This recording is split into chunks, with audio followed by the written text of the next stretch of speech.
Hello, Garland Nixon here, and I'm here with Nigerian actor Joseph Okachuku, and we're going to talk about Ibrahim Traore. We're going to talk about the revolutionary atmosphere in Africa and more. Let's talk.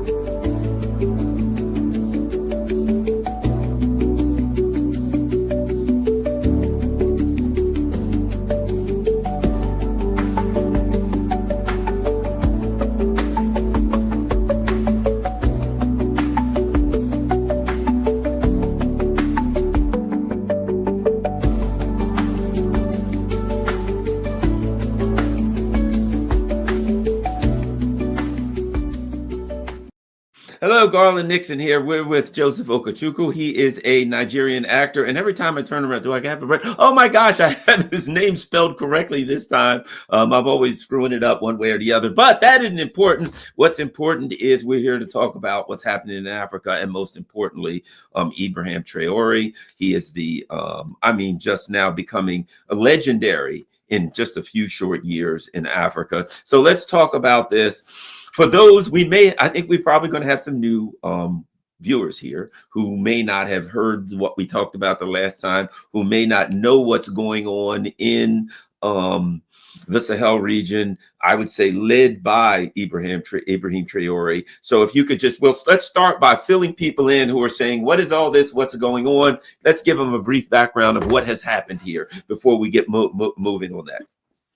Okay, so let me correct you a little bit. What is happening in the Sahel was not spearheaded or is not led by Ibrahim Traore. So the first figure in the revolution, Pan-Africanist revolution that is sweeping the entire Sahel region, it actually began with a guy called Assimi Goïta, the current president of Mali. That's where the journey began, right? And so with the help of Russia, that guy was able to take over power from Mali. He began to actually restore sovereignty to the people, because Mali, until that time, had been just like a milking cow for the French. Okay, France colonized all those countries in the Sahel region. You have Mali, you have Burkina Faso, you have Niger Republic, you have Chad, all of them colonized by France. And these are like, this place is like Gold Coast. That's where you have some of the largest deposit of uranium, which you use for nuclear power and all of that. And Mali with so much gold, Burkina Faso, the same thing.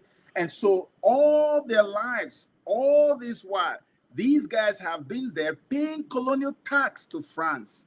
France literally compelled them to pay colonial tax. And as I explained in the previous video, France was explaining that the reason why they are paying colonial tax to France was because the French believed that when they colonized these guys, that they actually built some infrastructure for them. And so because of these guys are going to keep on paying colonial tax to France in perpetuity.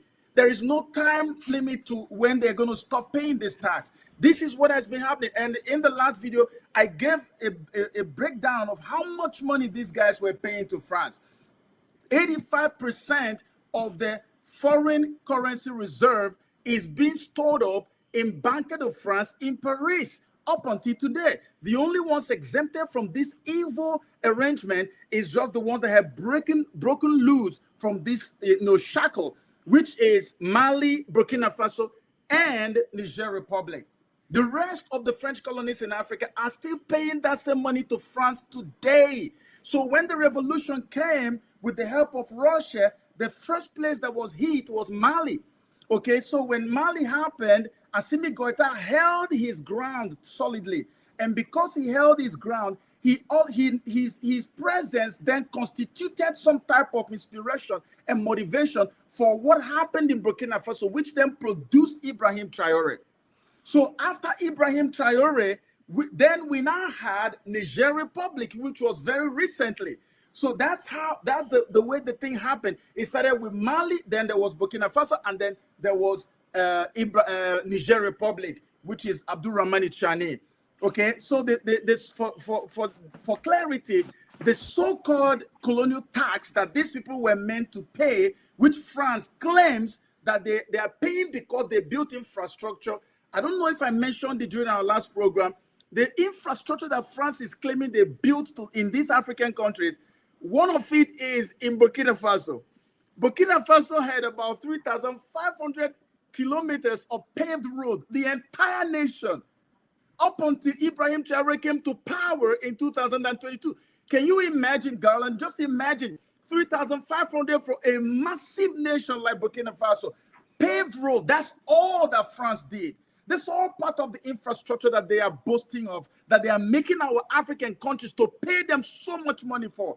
And even after paying that money, you have to go back to them because you're left with just a meager 15%.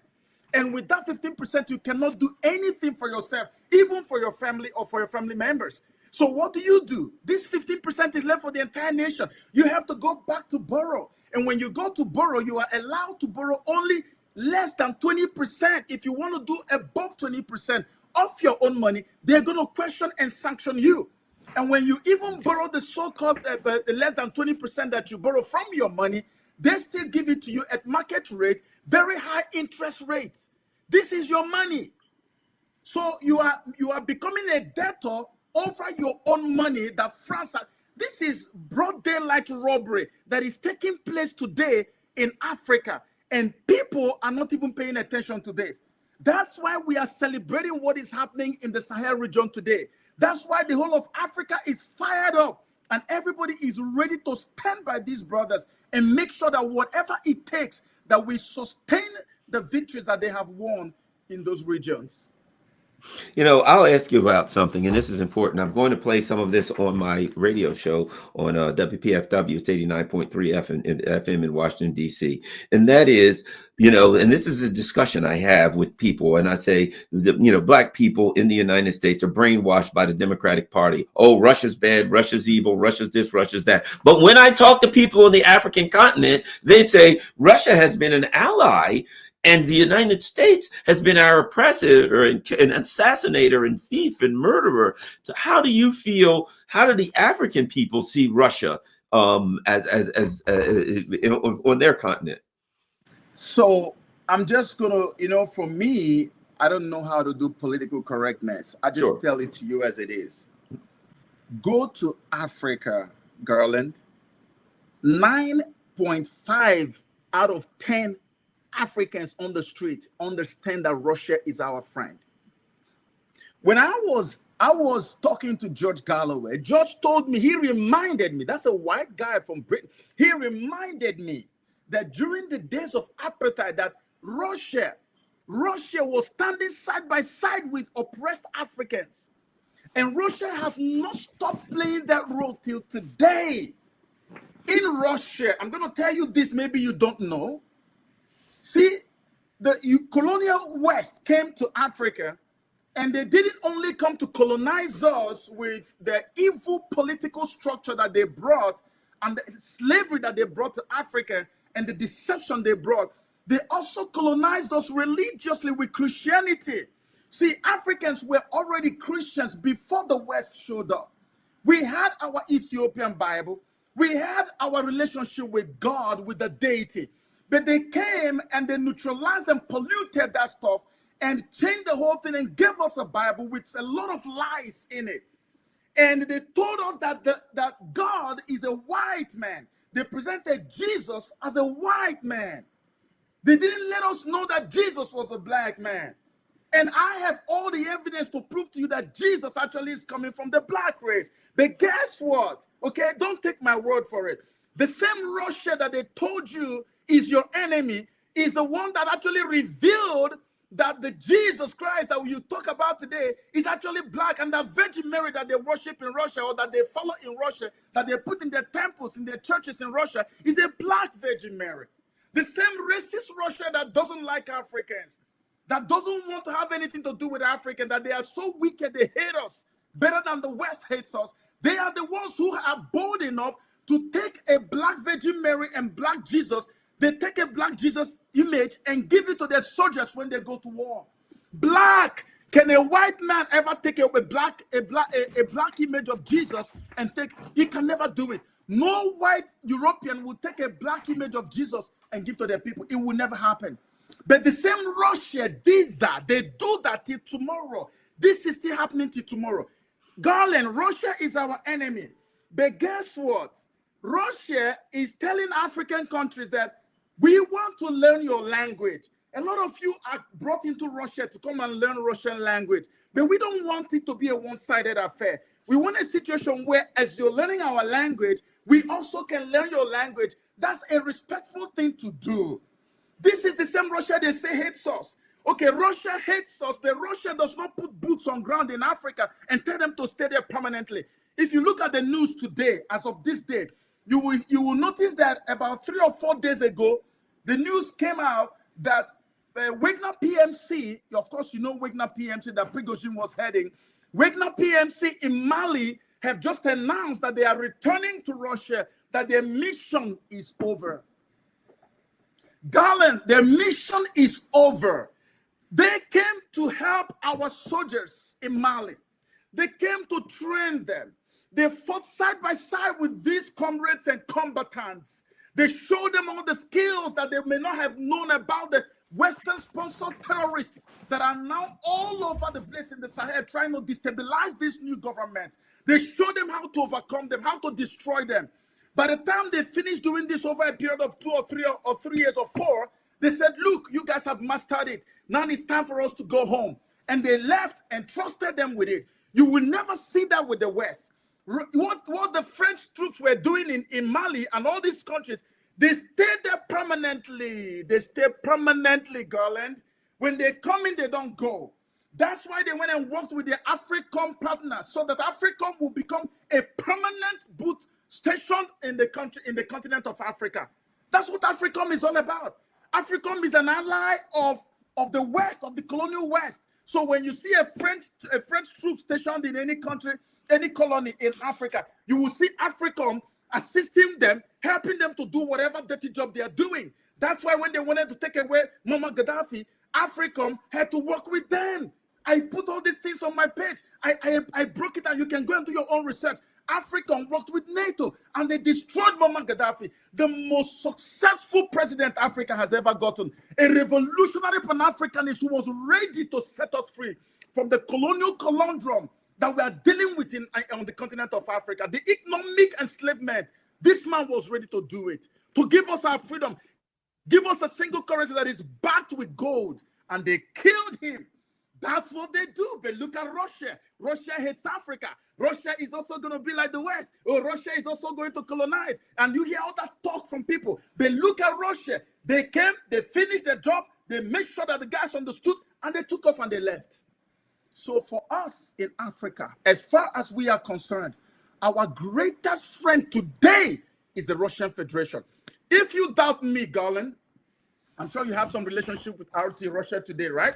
Remember when this whole fight for Ukraine started? They began to ban Russia today from all over Europe and everywhere because they did not want people to get the Russian side of the story. They wanted everybody to have only one-sided story, which is what CNN is doing till tomorrow. Every time you watch all this mainstream news media, you see only when something has gone from Russia to Ukraine. You never see where Ukrainian missiles are dropping and hitting and killing the civilians in Russia. You don't get to see the Russian side of the story. And this is how mind control and brainwashing works.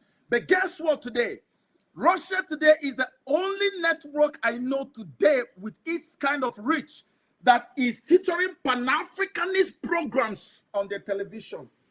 We have a program by P.L. Lumumba that everybody knows as a major Pan-Africanist. It's called Lumumba's Africa. It is showing and airing on RT today. We have the sons of the former president of Zambia. We have the sons of Patrice Lumumba. All of them are featured on Russia today talking about the ills of colonialism. We have documentaries upon documentaries upon documentaries exposing the ills of colonialism. How these people try to colonize us. How they plan to keep us forever colonized, never free from their wickedness. These things are shown on Russia today. You can't even get a 2-minute interview on CNN as a Pan-Africanist. Even 1 minute you can't. Even if they catch you doing it by accident, they will cut off the feed. But you tell me that Russia is an enemy. No, Africans are not stupid, Garland. Africans are not stupid. The West would make the rest of the world believe so, but we are not stupid people. And we are just now beginning to prove to them that we are not stupid, that we are actually smarter than they think they are. So Russia is a friend to Africa and Africans. Thank you very much. Now, let's talk about Ibrahim Traore. I'm glad you gave credit where credit was due, and you explained how this movement in the Sahel woke up. Ibrahim Traore now has become a symbol, especially, but not just, he's not just a symbol, but he is a symbol also of revolution. But the things that he says, his speaking ability, his command of various languages, he has become a leader, the leader that Africa needed. Your thoughts on Ibrahim Traore? Okay, so Ibrahim Traore, remember during my last interview with you, I told you that guy is a revolutionary archetype of the 21st century. He's an archetype. He is an incarnation of all of the total sum of all the revolutionary deaths we've had in Africa. All those heroes who died, all of them are now being born, being reincarnated in the Sahel region. And Ibrahim Traore is just one of them. That's why there is something mystical about the guy. When he speaks, his confidence, his boldness when he's talking, you can tell that this man is not some guy who just out of wishful thinking just decided, I want to go and be popular. Let me go and be a revolutionary. No, this is a man out of season. He was born to be where he is today. He was born to do what he's doing today. He was born to be here at this time. Garland. You've never heard this before, and I'm going to tell it to you now. Ibrahim Traore came to power in 2022, right? By the time he came to power, the inflation rate in Burkina Faso was 14.1%. And so, my brother Garland, between 2022 to 2023, how many years? 1 year. Inflation dropped from 14.1% to 0.7%. Can you try to wrap your brain around that? Can you wrap your head around it? 14.1% to 0.7% in 1 year, within 1 year. And why? He says this decline is attributed to improved food supplies and the restrictive monetary policies. For you to see that the reason African countries are poor is because the monetary policies imposed on them by IMF and World Bank, it makes it in a way that those African countries must continue to siphon their wealth to the West, whether you like it or not. I'll give you an example of a country where it is still functional, where there is no revolution, no liberty, no freedom from colonials. And that country is the one that everybody knows. It's called Nigeria, the giant that should have been that never was. Okay? Now, let me tell you Nigeria. The current president of Nigeria came to power in 2023. Inflation rate was 24.66%. 1 year after, Garland, 2024, what did he go to? He came to 33.24 because Ibrahim Traore is not there. Because Assimi Goïta is not there. Because Abdurrahmani Chani is not there. Because IMF and World Bank, the canker worm and the palmer worms are still there ravaging that country till tomorrow. Inflation went from 24.66 to 33.24 within 1 year.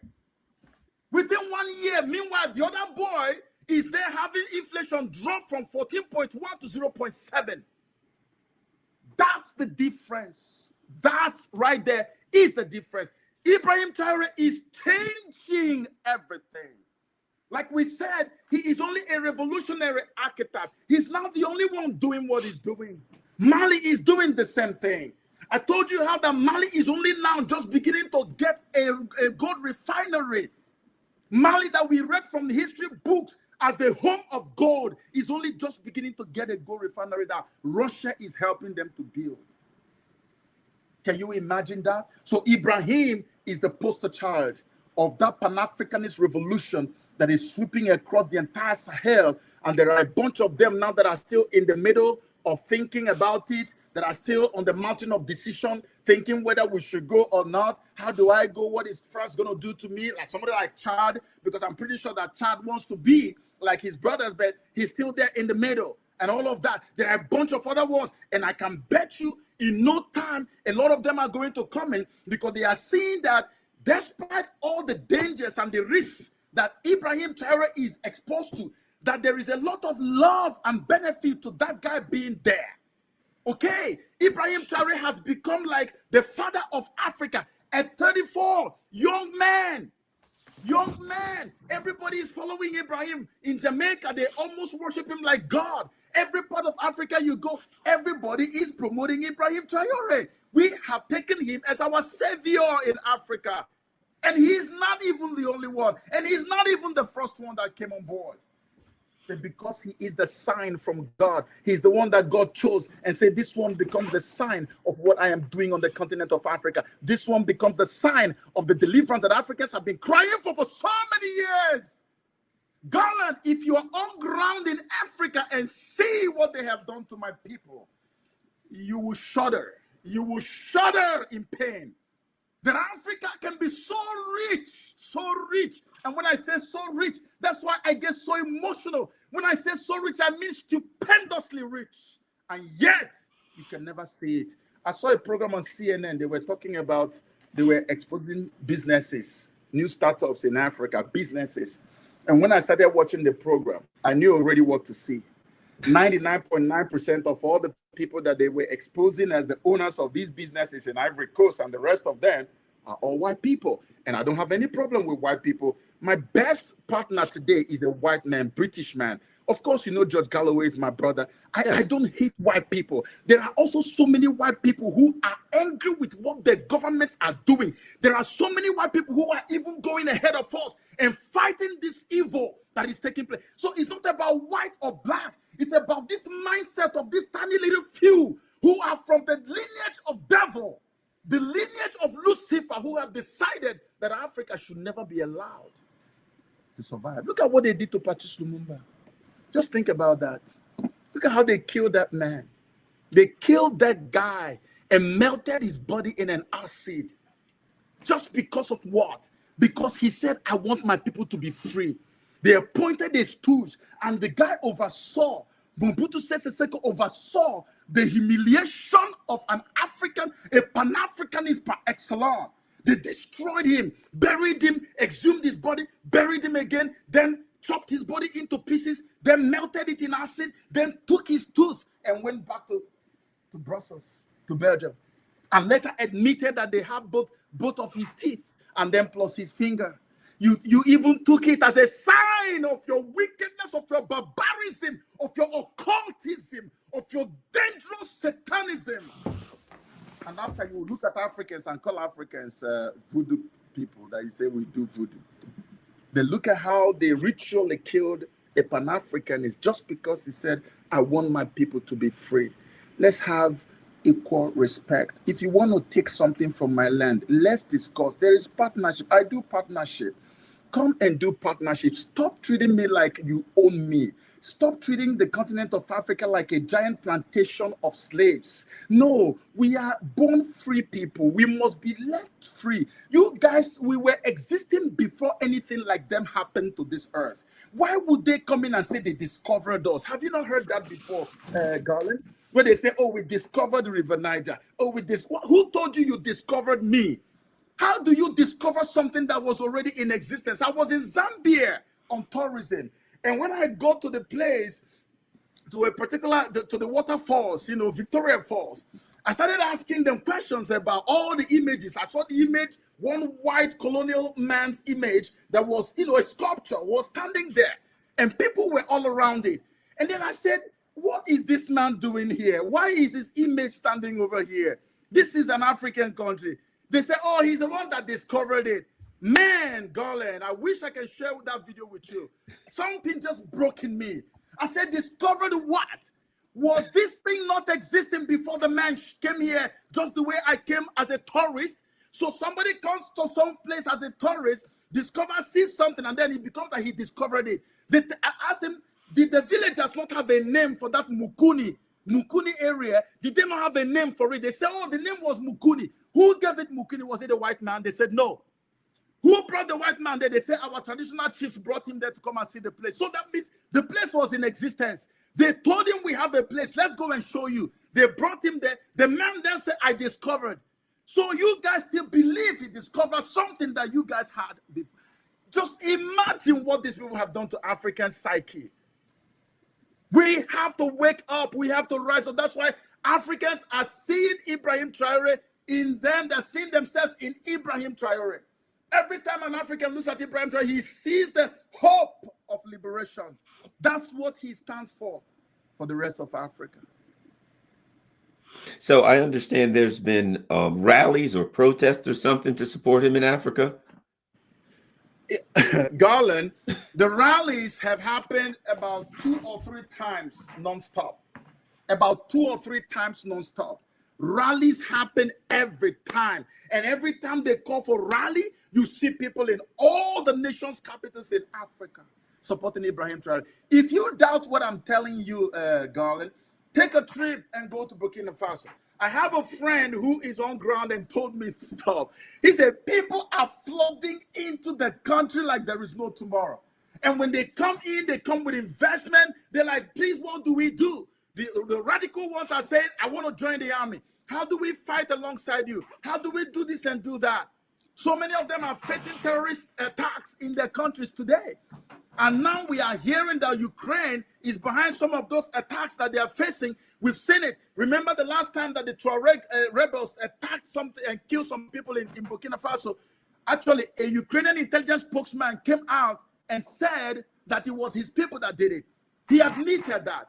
And today they are now linking, there's a report from Mali linking Ukrainian intelligence with the attacks that people have experienced. And you can see what I was talking about. Remember when I told you that, you see, the West is after Russia to destroy Russia because of the work that Russia is doing in Africa. Remember I told you that before, right?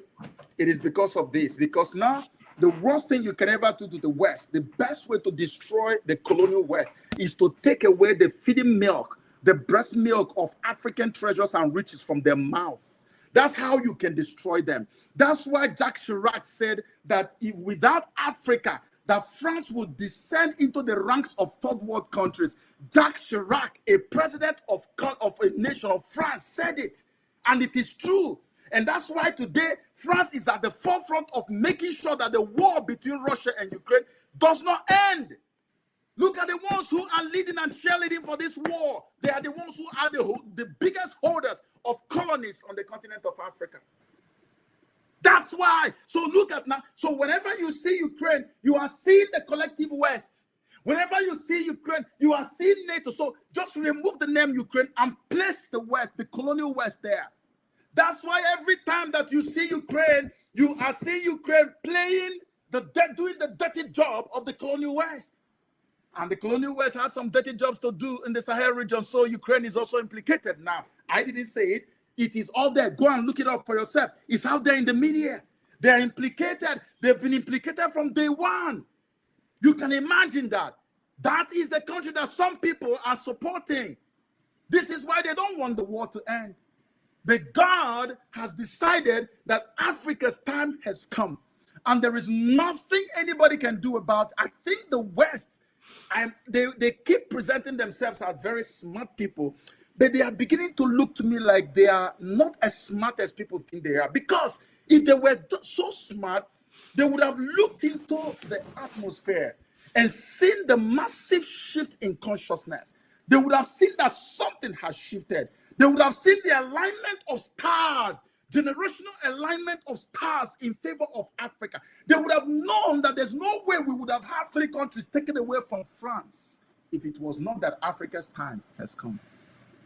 If I were the West, the best thing to do now is to begin to go back to your drawing board and think of how to go back to Africa with so much humility and sit on the table with Africa as equal partners and have negotiations. If you want to take our minerals, how much do you want to take it for? How much am I willing to give it to you? Stop putting all these measures in place to make me feel and look like a slave. Why you take away what belongs to me and still turn around and call me poor? and still turn around and keep me waiting for visas to come to your country, to come and look for greener pasture, when the actual greener pastures are located in Africa? Where is the green if not in Africa? What is it in Africa that we don't have? What is it that will make you go to the West if they let Muammar Gaddafi proved it to the whole world? He proved it. Libya was worse than what Niger Republic was, because they called Niger the poorest country in the whole world. Burkina Faso, the same thing. But I just gave you the data for their inflation, how it quickly came down. Libya was 10 times worse than what these countries were. But Muammar Gaddafi came. What did he do? He took over from these colonials, chased them out, and nationalized the wealth of the country.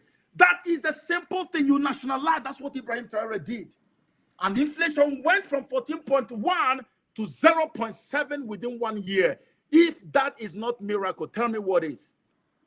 That's what it takes. Kick away IMF. Kick away World Bank. Kick all these jackals out of your countries. And take your oil wealth or your gold or whatever and nationalize them. And you will see new life breathed into your people.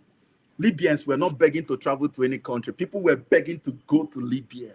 Everybody wanted to go to Libya because life expectancy was to the roof.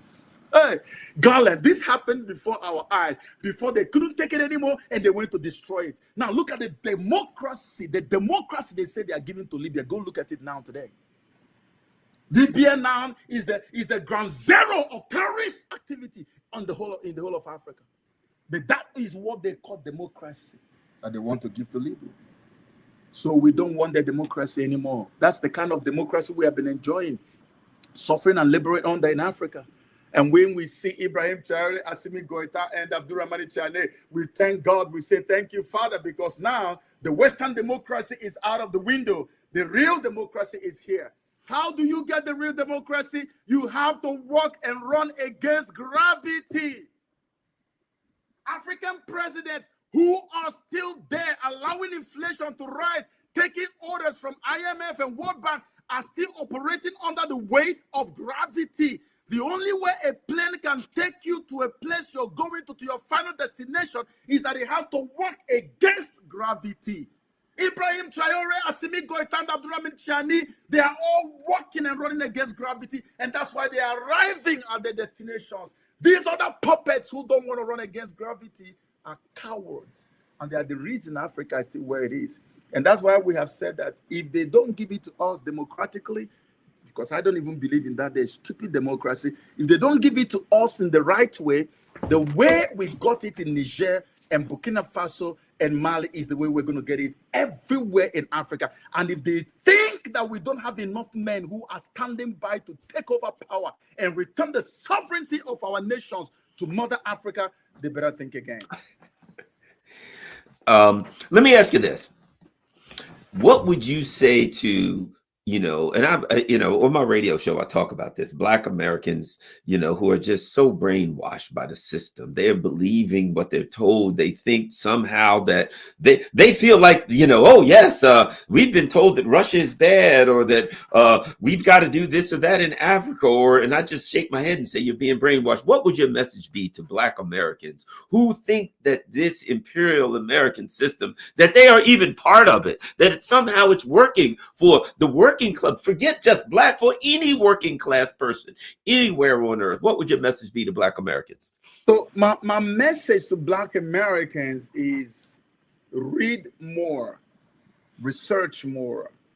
Stop taking what the mainstream media is feeding you every day. Garland, some years ago, I did a 3-part video to expose the Jim Crow law and the liberal America, the Democrat Party, and how they were the party of the KKK that is now being pinned on the other side, and expose all the stuff that they did, and how that we ended up with too many single mothers in the Black community, and how we ended up with the worst kind of food and everything. I'm in Africa, okay? Of course, I've lived in America for some time, but I'm in Africa doing a video to expose stuff like this. Why? Because I researched. Because I went to read. If you don't read, you cannot learn. If you don't learn, you cannot live. This is the best way. We have to read and learn to live. If you continue taking all these things, you're not going to be able to prosper anywhere in your life. How can someone sit down and tell you all these lies, and you look at the indices right in front of you, and you look at the evidence right in front of you, and you are still arguing with the fact? If you see a man or woman arguing with the fact, something has gone wrong in their psyche. There's a problem somewhere. We don't argue with facts. When the facts presents itself, you take the facts for what it is.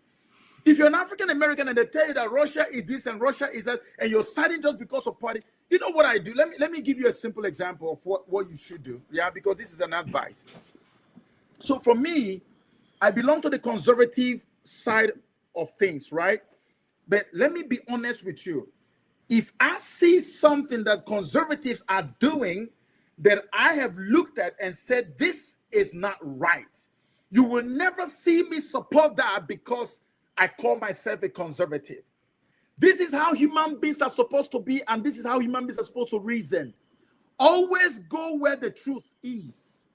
Always go where the facts lead. Why are we able to fight and win today? It is because Africans have woken up and begun to unearth the facts, the truths, and the realities of colonialism. In the past, our forefathers didn't quite have all the details, so they didn't have the motivation to fight, especially after some of their ancestors were killed when they tried to do it. Do you know, Garland, that in Nigeria, they banned the study of history in our schools? Wow. Can I say it again? In Nigeria, they banned history as a course of study in our school. Why did they ban history? You see what I'm talking about? Why did they ban history? They ban history because they know that the more ignorant the people are, the easier it is to control and rule them. And that's why I kept saying, I credit what is happening today to social media, the explosion of social media. Social media is the reason we have the successes that we have recorded today, because now information is coming from left, right, center. It's no longer controlled where you have to sit down and just go and watch from mainstream media and watch them tell you lies with their faces straight like this. They tell you that's the bloody lie every day, and make sure that you accept it as the truth. They were assaulting and insulting our intelligence the whole time. But today, it's no longer that way. So for my African-American brothers and sisters, when people tell you stuff, always tell yourself, I want to go see for myself. I remember how many times I've met African-American friends and brothers. You know what they tell me? They say, Joe, you know what? I hosted some of them actually in Nigeria at some point. When I was in Nigeria, I just came to Nigeria and I said, come, I want to host you guys. And they came, about 3 of them, big brothers, okay? So when they came to Nigeria, as we were driving through the streets of Abuja and Lagos, they kept telling me, Joe, these beautiful houses, who own them? I say, our people own them. They say, are you joking? White or black? They kept saying white or black. I'm like, why? Why are they saying that? They say, is it white or black? I said, black. Nigerians, our people own the houses. And I'm like, are you serious? How do they get, is it a mortgage? I said, it's all paid for cash. The cars we drive paid for cash. We own all these things. And then you've been here the whole time. No one has stolen your stuff. No one, in fact, one of them came and he said he traveled. Okay, this story is very important. So you listen, it's an African-American guy. He came to Lagos to go and see Obasanjo, okay, the former president of Nigeria. And he went by rail. So he sat on the train. And when he was coming back to Lagos after seeing Obasanjo, he left his wallet on the train. On the train, somebody picked it up in Lagos, Nigeria, and traced his number, called him, sent him a message and said, I have your wallet. And when he picked it, he almost fainted. He said, this is not what I was told. In his hotel room, Woodpecker Hotel in Lagos, he said he left $10,000 carelessly without knowing. By the time he came back, he started looking for the money. He raised the lamp, and the cleaner came and said, look, I took your money because it was scattered all over the place. Exactly 10,000. Here it is. I kept it for you so you don't look for it. He said, Joe, why were they telling me all this about Africa? Because they don't want you to connect with your roots. They don't want you to connect with motherland. If you look deep down inside of you as an African American, you can see that mother is calling on you every day. Many of you actually go to the grave very unsatisfied because you never heeded that call. You never answered the call. Burkina Faso is an opportunity today. Mali is an opportunity today. Niger Republic is an opportunity today. What are you doing as an African American? Go and give your own beat to Mother Africa. You are African no matter what you think. You are Africa. You are not a slave. You are not somebody who just came out of nowhere as a bastard. No, you have a home. You have a mother. You have a father. This land is yours. You come to the land of Africa, you bend over and you kiss the ground. That's where you came from. You are not an illegitimate child. That's why when I hear the story of us African Americans, what they are doing in Ghana, what they are doing in South Africa, and I praise them, I want to work with them. I say, God bless you. We need to enter into different nooks and crannies of Africa and take back what belongs to us. It is not by accident that destiny made you go ahead of us. You have gone there on those slave ships and all of that, whatever it is. I'm telling you today, you must know that you belong to Africa and you have to return to your mother Africa because the time has come. Stop believing the lies. Listen to the truth of all ages. Yes, that's absolutely fantastic. I really appreciate you taking time out of your schedule to come with us, and really your strong words are wonderful, and I intend to share them on my radio station. And I think it's critical for Americans. That's the struggle that I have. I do a show, and I would say my show is most of the people that listen to it are Black in Washington, D.C. And I'll be talking, and then people say, yes, yes, yes. And then I'll get someone who's a call. What are you talking about? That's Russian propaganda or something. And it's a Black person. And I say what you say. I say, you've been had. You've been lied to. And I try to. You've been lied to. God, yes. How can you call it Russian propaganda? Why don't you follow what you see rather than what you are hearing? Look, Russia is helping your mother Africa to break loose from the shackles of colonialism. The devil came and took over your home, and Russia is coming in and breaking the chains of the devil and then giving you freedom. And you still say Russia propaganda. If it is Russian propaganda, why do we feel it in Africa? Everyone you meet on the streets of Africa will tell you Russia is our friend. There is no Russian propaganda. The only Russian propaganda we see today is the one that the West is fomenting by themselves. They're fomenting it, the lies they are putting on Russia, so that Africans will look at our own friend and call him enemy, and then look at them that are our enemies and call them our friends. And this is why people like me exist, so that we can let the people know the truth, know the difference between the wheat and the chaff. This is why we exist. This is why we exist, Garland. And you also have to help us talk to our brothers and sisters, the African Americans. Tell them that the time has come that Mother Africa is crying and calling them by names, each and every one of them. If they go and sleep today and have a quiet time before their bedtime, they will hear the voice of Mother Africa calling on them and telling them to break away from the plantation and come home to their land. Stop being a slave and a tenant because you are a landlord and a landlady. You have a land, you have a home. Come home, Africans. Come home. Stop believing the lies of the enemy. Stop believing the lies of the enemy. The truth is out there staring you in the face. If you doubt it, come to Africa. Go and see the evidence, the proof. They said the proof of the pudding is in the eating, isn't it? So come and eat and taste it and see what it feels like. And let me know if you still find out that Russia is having a propaganda or lying about anything in Africa. Russia is our true friend, and this is no propaganda. This is born out of practical, realistic, experiential encounter with what we are seeing today in Africa. Russia is our great friend. Don't let anybody deceive you. Well, thank you very much, and I shall certainly share this. I certainly appreciate it. And for people that know, where can they find you online? Your website? Where can they follow you? That people want to know more and see your work. Because I haven't seen any of your work. I do want to see some of your movies and your videos. I want to find that stuff. I understand you got all kind of projects, and I want to start, looking at some of that. Now, is yours in English? Is it in different languages? Yeah, it's in English. So I have some old movies, Nigerian movies that you can find. Just go on YouTube and type Joseph Okachuku movies or anything. I have a very funny one It's called Alice, My First Lady, and there are a bunch of them. I've done quite a number. I'm doing bigger, better movies now. You know, I actually just did one that we're trying to take to Netflix, and then I have another bigger one I'm going to do in America in the next few months. And you know, I'm still big. I'm still deep into my movie production thing, and by the grace of God, we're going to use that instrumentality to tell the stories that have not been told about our continent and about our people. You'll be happy to know what I'm about to produce next in my movie. When you get to know about it, you're going to be very proud of me and proud of Africa, to be honest, you know. So, but then where you can find me, I'm on X as JC Okechukwu. I'm on Instagram. Instagram is where I have the least presence. I don't show.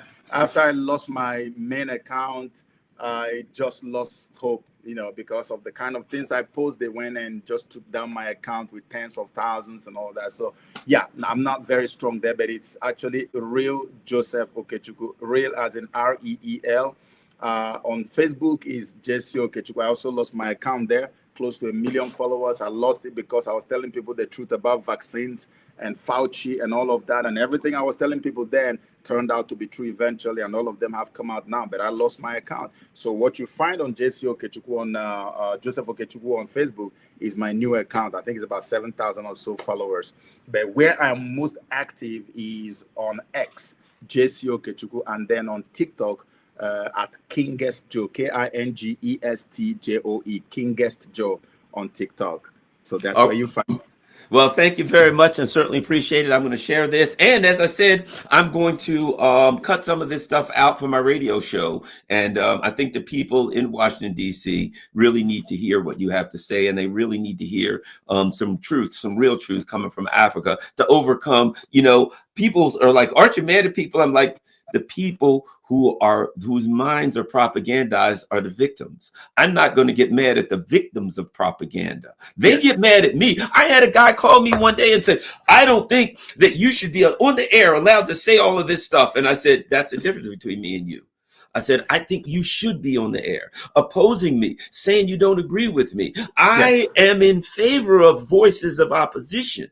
So you don't think I should be on the air, but I do think you should be on the air. And the guy actually apologized. But the only way that we can wake people up is not to get angry at the people who are the victims. The people in this country who are walking around touting the language of those who are robbing them blind are victims of propaganda. And I think it's our job to wake up the victims of these propaganda. They're saying things that don't come from their mind.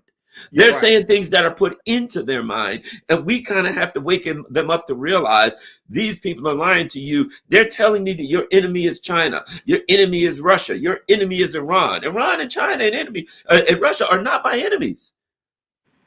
The real enemy is telling you that. Yeah, I always tell them my enemy is on Wall Street.